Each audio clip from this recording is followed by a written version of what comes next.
চলে গেছে। এখন এখন ক্যাডারভার্ট জি প্রাইমারিতে টিকা অনেক কঠিন। অনেক কঠিন বলতে এটা যে প্রাইমারি বলেন, নিবন্ধন বলেন, তৈরি করতে হবে। এবং কিভাবে তৈরি করতে হবে এই জন্য আমি চাকরি পেলেন আপনার বাড়ি বরিশাল, আপনাকে পোস্টিং দিল হলো সন্দীপ, চাকরি পাই। এক দ্বিতীয় কথা হলো যাদের জন্য প্রাইমারি চাকরি সুইটেবল, আমি ব্যক্তিগত বাড়ির পাশে চাকরি করার ইচ্ছা, তারা হয়তো এলাকার স্কুলে পাশে ভাই বেতন আপনার বয়স থাকে বড় টাকা ইনকাম দিব যেন দশমিক থেকে এই যে একটা সংখ্যা আছে 52 পাশে দিয়ে আছে 10, ঠিক আছে, এই 10 দেয়াতে এটাকে বলা হয় দশমিক সংখ্যা। এই 10 হলো দশমিক সংখ্যার একটা প্যাটার্ন, ঠিক আছে। এই যে 52 এর সাথে 10 আছে, এটার বাইনারি কত আমাদেরকে বলছে। তো এই সংখ্যাটা হলো একটা দশমিক সংখ্যা, এটাকে আমরা বাইনারিতে নিয়ে যাব, ঠিক আছে। এটাতে কিসে নিয়ে যাব? বাইনারিতে নিয়ে যাব। মনে রাখবেন কম্পিউটার শুধু দুইটা মাত্র জিনিস বোঝে, একটা হলো 1 আর একটা হলো 0। আমরা যখন কম্পিউটারে কোনো ধরনের ক্যালকুলেশন করতে যাই তখন কম্পিউটার মূলত দুইটা জিনিস বোঝে, একটা 1 আর একটা কি 0। এই দুইটা ছাড়া কম্পিউটার কোনো ধরনের সংখ্যাকে চিনে না, কোনো ধরনের সংখ্যাকে চিনে না। তো আপনি যদি কম্পিউটারে ইনপুট দেন যে 5 to 52 তখন সে আপনাকে একটা আউটপুট দিবে, সেটা সংখ্যাটা যেটা ওইটাই হলো বাইনারি সংখ্যা, ঠিক আছে। আমরা বাইনারি সংখ্যা বের করব, এটা বের করার অনেক রুলস আছে, অনেক নিয়ম আছে। আমরা রুলস নিয়মে না গিয়ে আমি যেভাবে করাবো আপনারা এইভাবে করবেন। খেয়াল করেন কিভাবে করাচ্ছি। এই 52 সংখ্যাটাকে আপনি পাশে বসান, এই পাশে বসালেন 52। দেখা যাচ্ছে তো না? আচ্ছা, আমি একটু বড় করে লিখব সামনে 52। এই 52 সংখ্যাটার অর্ধেক হলো 26। এই 26 এর অর্ধেক হলো 13। আপনাকে এইভাবে আসতে হবে, অর্ধেক ভাগ করতে হবে। 13 এর অর্ধেক কত বলেন তো? 13 এর অর্ধেক হলো 6.5। তো 6.5 যেটা, ওই 6টা লিখব না, আমরা শুধু 6টা লিখব। মানে পয়েন্ট শব্দটা আসবে না। 6.5 আমরা 6 লিখব, 5.5 আমরা 5 লিখব। যেমন 6 এর অর্ধেক কত? 3। ঠিক আছে। 3 এর অর্ধেক কত? 1.5 না? 1.5 হলে আমরা কিন্তু 1.5 লিখব না, আমরা লিখব কত? 1। দেখেন তো আমি যে সংখ্যাটা লিখেছি সবাই বুঝছেন না? যে সংখ্যাটাকে বাইনারি থেকে এই যে দশমিক থেকে বাইনারিতে নিতে বলেছে, ওই সংখ্যাটা আমরা লিখলাম। লিখে এই সংখ্যাটাকে অর্ধেক করলাম। 52 এর অর্ধেক 26, 26 এর অর্ধেক 13, 13 এর অর্ধেক 6, 6 এর অর্ধেক 3, 3 এর অর্ধেক 1। এইটুকু তো বুঝছেন সবাই। ওকে, আমাদের প্রথম কাজ শেষ। দ্বিতীয় কাজ যেটা করব আমরা এখন, দ্বিতীয় কাজ করব যে এই যে সংখ্যাগুলো লিখলাম, এই সংখ্যাগুলোর মধ্যে যেগুলো সংখ্যা হলো জোড় সংখ্যা, এগুলোর নিচে আপনি শূন্য দিবেন। যেগুলো জোড় সংখ্যা, এগুলোর নিচে কি দিবেন? শূন্য। এটা নিচে কি আসবে? শূন্য। এটা বেজোড় সংখ্যার নিচে বসবে কত? 1। জোড় সংখ্যার নিচে কত বসবে? শূন্য। বেজোড় সংখ্যার নিচে কত বসাবেন? 1। বেজোড় সংখ্যার নিচে কত বসাবেন? 1। এটা হলো মূল অঙ্ক।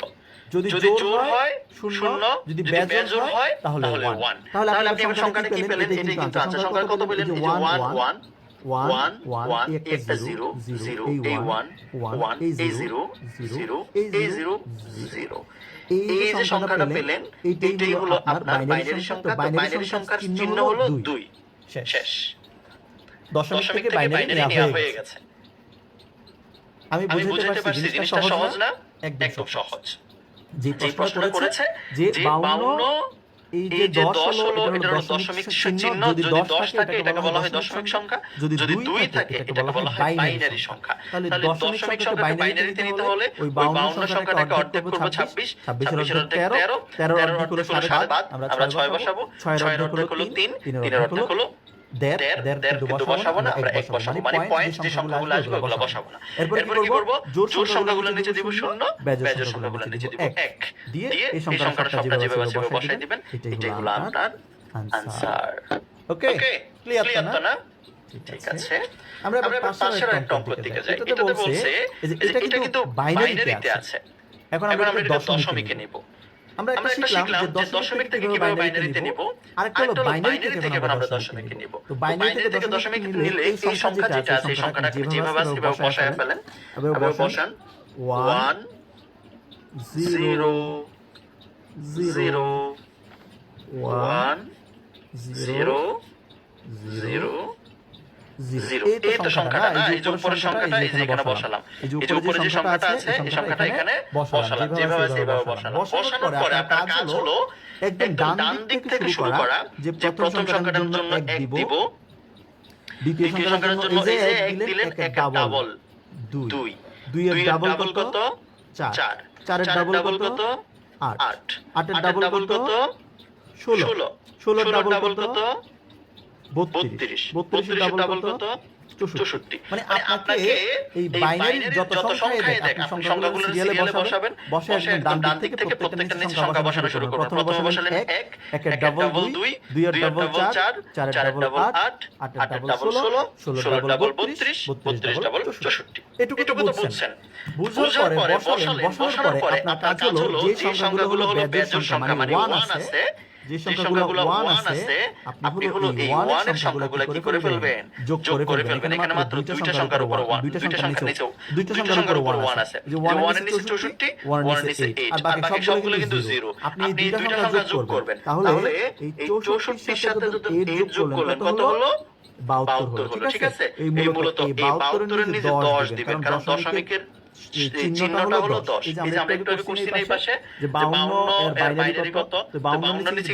10 আছে এই যে এখানে এই যে 52 এর নিচে 10 আছে এই 10টা হলো দশমিকের চিহ্ন ঠিক আছে তাহলে আমরা নেওয়া হয়ে গেছে এই যে একটা সংখ্যা দিল সংখ্যাটাকে আমরা দশমিকে নিয়ে গেলাম কাজ কিন্তু শেষ আপনি প্রাইমারিতে এই টাইপের প্রশ্ন আসতে পারে হেড টিচারে তো আসার সম্ভাবনা প্রবল মানে এই টাইপের প্রশ্ন দিবে কারণ ভবিষ্যতে প্রশ্ন একটু চেঞ্জ করতে পারে আশা করি এটা বুঝছেন আর বিসিএস এক নাম্বার এখান থেকে আসে এই জায়গাটা থেকে ওকে বাইনারি থেকে কিভাবে দশমিক নিলাম দশমিক থেকে কিভাবে বাইনারি নিলাম আপনারা নিজেরা করতে পারেন যে 64 এই যে 64 10 এটার বাইনারি কত হতে পারে ঠিক আছে অথবা 101101 এই যে এটা আছে এটা দশমিক সংখ্যা কত হতে পারে এই টাইপের অঙ্ক আপনারা নিজেরা বাসায় প্র্যাকটিস করবেন ঠিক আছে ওকে এবার হলো আমি অঙ্কের প্যাটার্নটা বলি আপনাদেরকে কিভাবে আমি অঙ্ক করাচ্ছি দেখেন আপনারা গাইড বইয়ে হাজার হাজার অঙ্ক করেন আমি হাজার হাজার অঙ্ক করাবো না দশমিক থেকে বাইনারি একটা অঙ্ক করালাম বাইনারি থেকে দশমিক একটা অঙ্ক করালাম আপনার কাজ হলো এই অঙ্কে যেভাবে করালাম যা যা শব্দ এখানে আমি প্রয়োগ করলাম যে সিস্টেমটা বুঝালাম আপনি সিস্টেম মুখস্থ করে ফেলবেন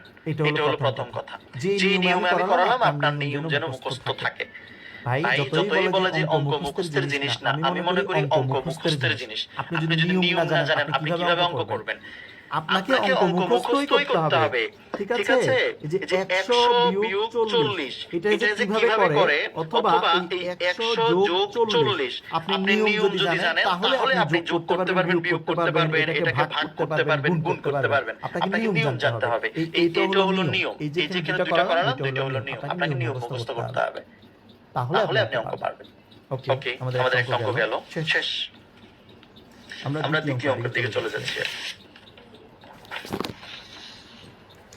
দ্বিতীয়টা হলো দশমিকের বর্গ এবং বর্গমূল ঘন এবং ঘনমূল এগুলো পরীক্ষায় আসে আমাদের যেহেতু ক্যালকুলেটর নেওয়ার সুযোগ নাই আমরা এই জায়গাটা কিন্তু ভুল করি কোথায় বর্গ করব কোথায় বর্গমূল হবে কোথায় ঘন করব কোথায় ঘনমূল হবে কিভাবে করব আমরা অনেক সময় বুঝি না ঠিক আছে তাহলে আমরা প্রথমে এই দশমিকের বর্গমূলের জায়গাটা দেখি ঠিক আছে দশমিকের এই বর্গমূলের জায়গাটা দেখি কিভাবে করি ওকে দশমিকের বর্গ বর্গমূল যদি এই টাইপের সংখ্যাগুলো থাকে দশমিকের বর্গের ক্ষেত্রে মনে করেন এই দশমিক 0.2 আছে ঠিক আছে দশমিক 0.2 আছে এটার উপরে স্কয়ার আছে এটা একটা বিষয় আরেকটা বিষয় হলো মনে করেন 2 এটার উপরে স্কয়ার আছে এই দুইটা বিষয় খেয়াল করেন এই দুইটা সংখ্যা কিভাবে হবে 2 এর উপরে স্কয়ার থাকলে কত আসবে आंसर 2 দুগুণে 4 ঠিক আছে 2 এর উপরে যদি স্কয়ার থাকে 4 আসে আর 0.02 এটার উপরে যদি স্কয়ার থাকে তাহলে কি আসবে এই টাইপের সংখ্যাগুলো হলো যদি স্কয়ার থাকে সংখ্যা আছে এখানে দুইটা আপনাকে লিখতে হবে চারটা খেয়াল করেন সংখ্যা আছে দুইটা বর্গ করলে সংখ্যা হবে কয়টা চারটা তাহলে প্রথমে হলো যে দুই সংখ্যাটা আছে মানে 2 আছে এই যে 2 এই 2 এর বর্গ করে ফেলবেন 2 দুগুণে 4 তাহলে যদি ভিতরে যদি দুইটা সংখ্যা থাকে আপনাকে आंसर বসাতে হবে চারটা সংখ্যা একটা সংখ্যা দুইটা সংখ্যা তিনটা সংখ্যা এই একটা সংখ্যা চারটা সংখ্যা তাহলে 4 পেলাম আর বাকিগুলো আমরা শূন্য বসাবো দশমিক आंसर কিন্তু হয়ে গেছে আপনারা বুঝছেন না খেয়াল করেন আমি আবার বুঝাচ্ছি মনে করেন 0.03 এখানে দশমিকের ভিতরে কয়টা এই যে কয়টা সংখ্যা বলেন তো এটা বর্গ করতে বলছে কয়টা সংখ্যা এখানে দুইটা সংখ্যা হলে আপনারা কয়টা বসাবেন आंसরে চারটা সংখ্যা বসাতে হবে 1 2 3 4 তাহলে 3 এই যে 3 এর স্কয়ার কত 3 তিরিকা 9 আর বাকিগুলো কি দিবেন শূন্য দিবেন তাহলে দুইটাকে আমরা চারটা বসাবো যদি আমাদের সংখ্যা থাকে তিনটা মনে করেন দশমিক 0.0 সরি তিনটা দিই 0.002 যদি এখানে তিনটা সংখ্যা থাকে বর্গের জন্য যদি তিনটা সংখ্যা থাকে আপনার কাজ কি আপনি কিভাবে করবেন তিনটা সংখ্যা যদি থাকে তাহলে আপনাকে বসাতে হবে 6টা সংখ্যা কয়টা সংখ্যা 6টা তাহলে 6টা বসাতে হলে প্রথমে হলো 2 এর স্কয়ার হলো 2 দুগুণে 4 এই 2 দুগুণে 4 বসালেন 4 বসানোর পর বাকিগুলো কি দিবেন শূন্য দিবেন চারটা শূন্য